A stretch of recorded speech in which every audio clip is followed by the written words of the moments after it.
I had a challenging container ship operation as a vessel planner in a container port terminal.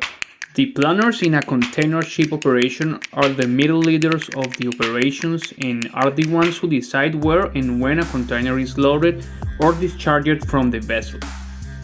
We as planners have dispatchers in the control room to help monitor the operations and berth supervisors under the ship-to-shore cranes to control the cargo dispatched to the berth and the discharged cargo heading to the container yard.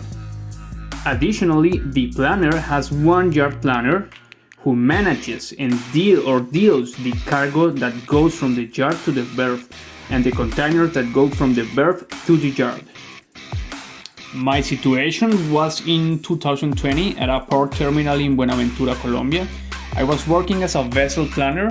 I was on the night shift, which was from 10 p.m. to 6 a.m. We started the operation of a container vessel and we had to finish before 3 a.m.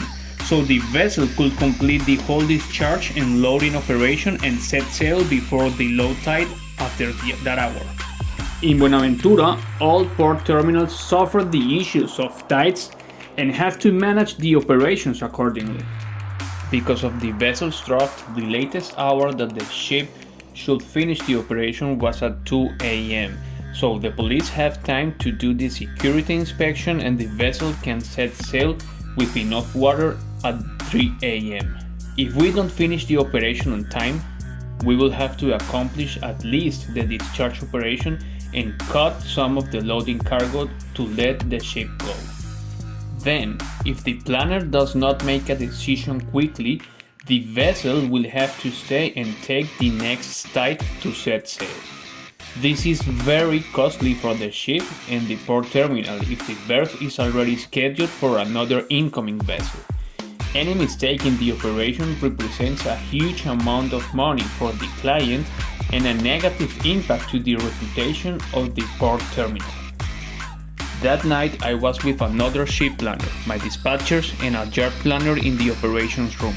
My manager requested that the vessel should set sail without delays with all the cargo complete. We as planners had that commitment for the night. The whole shift we had many issues with the cargo and the operation was very slow. The system used to perform the operation indicated that we would finish at 2:45 a.m.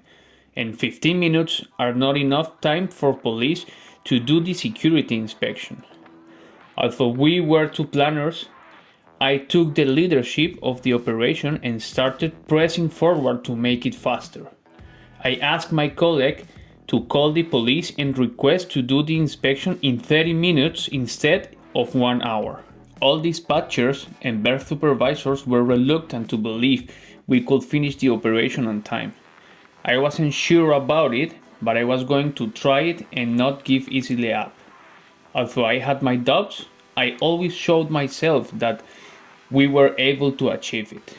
I used constantly the radio to push and motivate people on berth and in the control room. I told them that we were not allowed to cut cargo and that we were able to finish on time.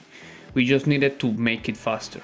I tried to change their thoughts about that it was impossible to make it on time. I pushed the operation the whole night and the police agreed to do the inspection quickly.